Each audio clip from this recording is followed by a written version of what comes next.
ഈ ഒരു വൈബ് ആസ്വദിക്കണമെങ്കിൽ നാട്ടിൻപുറത്തുള്ള കല്യാണത്തിന് തന്നെ പോകണം. ഇതാണ് നമ്മൾ കണ്ണൂരുകാരുടെ സ്വന്തം മത്സ. മംഗലത്തിനൊക്കെ ഇത് കഴിക്കാൻ വേറെ തന്നെ വൈബാണ്.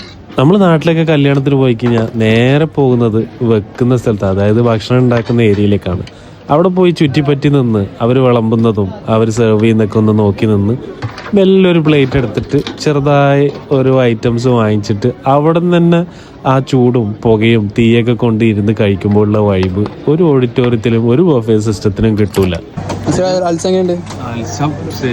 ഫസ്റ്റിൽ അൽസ മറ്റേ ബീഫിന്റെ കൂടെ എടുത്ത് ബീഫ് അൽസ സ്റ്റാർട്ടറായിട്ട്, പിന്നെ ലഗോൺ ബിരിയാണി, ഇത് അൽസ സെയിം അൽസ ഡെസേർട്ടായിട്ട് ഷുഗറൊക്കെ ഇട്ട് ആ ഇരുവിൻ്റെ കൂടെ മധുരയിട്ട് അൽസം കൂടെ ആകുമ്പോഴല്ലോ.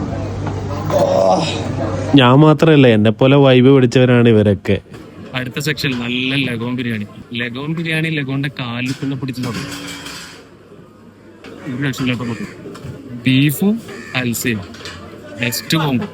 ഇവര് ബഡ്ജറ്റിനനുസരിച്ച് ചെയ്ത് കൊടുക്കും. നല്ല ഫുഡാണ്. നിങ്ങൾക്ക് ആവശ്യം വരികയാണെങ്കിൽ ഇവരുടെ നമ്പർ ഞാൻ താഴെ കൊടുക്കാം. ജസ്റ്റ് നിങ്ങൾ വിളിച്ചിട്ട് എൻക്വയറി ചെയ്താൽ മതി.